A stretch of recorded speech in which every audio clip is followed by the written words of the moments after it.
What do you do for a living? What do you do for a living? What do you do for a living? What do you do for a living? I run a TikTok where I ask people what they do for a living in nice cars. YouTuber It's Daniel Mac asked over 100 millionaire supercar owners what they do for a living. What do you do for a living? I don't do anything. You don't do anything? So naturally, I decided to watch all of his videos, all 118 of them, and this is what I found. And in this video, we're gonna go over three main things. First of all, what percentage of people went to college? Did you go to college? What industry they work in, You know, I took my dad's trust fund and did just a little bit of insider trading. and what they do for a living. Hey man, I love your car. What do you do for a living? I'm the CFO of OnlyFans. Alright guys, this was a ton of work that I did for your enjoyment, so if you haven't done it already, make sure to gently tap the like button and hit subscribe. First of all, what industries were these supercar owners in? Well, by far, the most common industry was technology at about 26.7%, and this is something that I've been talking about quite a bit on my channel. Tech has so many opportunities, and if you think about it, it makes perfect sense. One person who knows how to code can create an app that literally millions of people can use. Usually in business, if you're just one person, there's no way you can scale the business to get to millions of people. However, there are a few skills, a few types of businesses out there where you can, and technology is one of them. And it really doesn't matter whether it's a skill, a degree, an industry, or a career. Technology is just good, and so I'm not surprised that this one was number one. Number two on the list was finance at 14%, and this one has everything to do with investing. Finance has always been a fantastic industry to be in. It's probably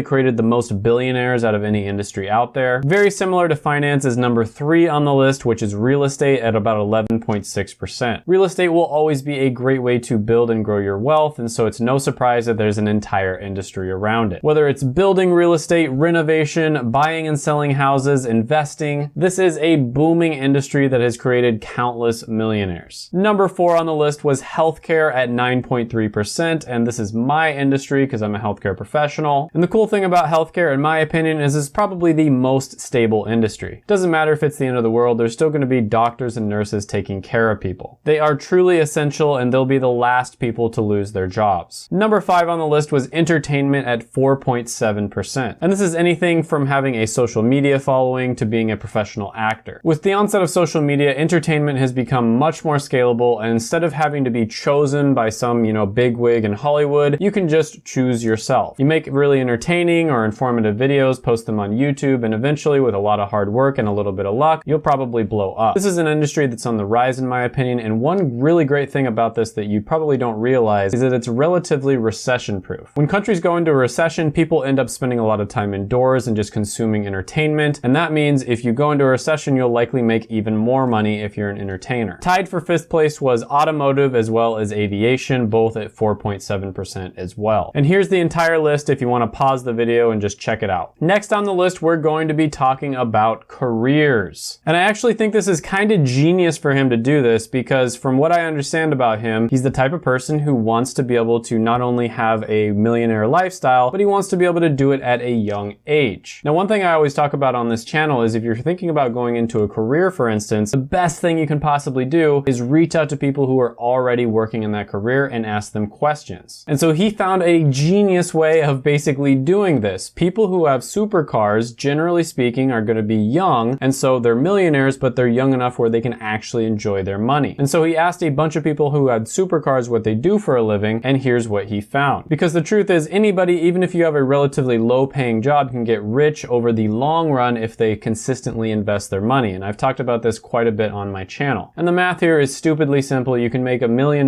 easily by investing $10 a day because of the magic of compound interest. But the unfortunate thing is you'll likely be too old to enjoy it, and realistically speaking, most people want to be young enough to where they can actually enjoy their wealth. So here are the careers that will give you the best chance of getting rich quick, which means having a supercar under the age of 40. So by far, the most common career was entrepreneur slash business owner at around 36.5%. When it comes to having enough money to be able to afford a supercar at a relatively young age, there's no question here that becoming an entrepreneur entrepreneur is going to be your best bet. Now, I will mention that a lot of the people who started these businesses were in some of these industries that I talked about before, so you could sort of put them in multiple categories. So we're talking about like finance, tech, entertainment, etc. But the second most common profession was actually a three-way tie at 6.8%. So most of the people who fell under this category were social media influencers. Tied for number 2 was tech, and this didn't include people who owned their own businesses. These were people who were employed, so they were employees in tech-related jobs. So we're talking about software engineers, for instance. Also, about 6.8% of the people said that they were rich because they had some kind of relationship with another wealthy person, whether this was inheriting money or maybe they were married to somebody. Now, you might be surprised at how low this is, but research has shown over and over again that most people who become millionaires actually don't inherit their money. Depending on the study you look at, around 80 to 90% of millionaires are self-made. Doctor came in at number 5 at around 5.4%. Physician is obviously one of the highest paying professions, but it's also very difficult to become one, and you're going to be working long hours, and it's just pretty challenging in general. Lawyers, finance professionals, and executives like CEO, CFO, etc. all came in tied at 4.1%. Now, I do have to admit here that it was a little confusing sometimes to tell whether someone was the CEO of a business or whether they owned it. And yes, there is a difference there because business owners can hire CEOs to run their business. So whenever there was a question there, I just assumed that the person was the owner of the business. However, there were several cases where they were likely just a CEO. So chances are executive was actually higher than 4.1% and entrepreneur was likely a little bit lower. Also, I would like to say here that most of the people who were employees and they weren't business owners were likely in leadership or management positions. If you're a doctor, for instance, whether you like it or not, you are a leader because all of the other healthcare professionals are looking up to you. And a lot of the findings here are consistent with what I found when I did the video, The Careers That Create the Most Millionaires. In the top 1% of earners, you saw a lot of doctors, executives, managers, lawyers, finance specialists, marketing, and salespeople. In the top 10%, you saw a lot of managers, software developers, marketing and sales experts, executives, finance specialists, and physicians again. And here's a quick look at the full graph in case you want to pause the video and take a look. Now, the last question that Daniel would ask people is, did you go to college? And this was just a yes or no answer. Now, if you listen to your typical YouTube business guru who sells you a $1,997 course with a $10,000 mastermind upsell, they're going to tell you that college is a scam and you should spend all of your money on their course instead. However, surprisingly, 75% of people said yes, they did in fact go to college. And this is consistent with my findings as well, which I've gone over in detail on this channel. 80% of millionaires, 90% of billionaires, and 95% of Fortune 500 CEOs have a college degree. So the myth that you should drop out of college if you want to be a millionaire is just that. A myth. But with that being said, I do somewhat agree with the fact that the value of a college degree, especially with how expensive it is, and especially with certain majors that aren't going to help you get a job, has gone down over time. And this is a topic I've gone over quite a bit on my channel, so check out my other videos. Getting a college degree is kind of a double-edged sword. And that's why it's extremely important that you plan things out and pick out the right degree for you. Another thing I want to mention here is every time I meet someone who is a successful business owner in the millionaire range, I like to pick their brain and ask them questions, kind of like Daniel does. And I can tell you that by far the most common story for people who ended up becoming millionaires is they got a normal job, they learned a bunch of skills that were extremely valuable, and then eventually they recognized some kind of opportunity, they went out, they started their own business. And they didn't quit their job right away. What they did is they started their business on the side, they grew it, and businesses take a long time to grow, and most of them end up failing. So if the business failed, they kept their job, and then they tried to start a different business, and if it succeeded, they would see if they can grow it,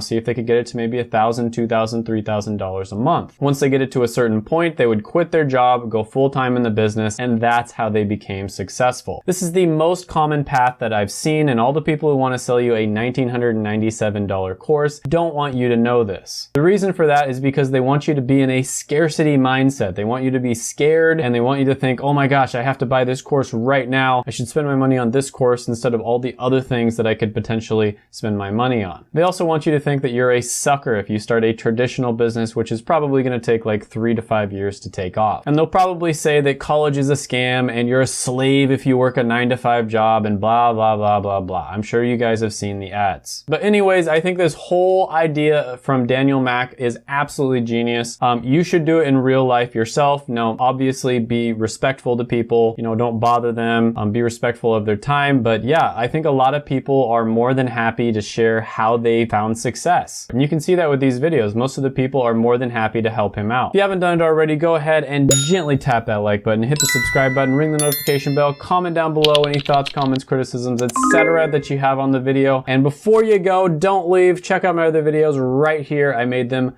just for you.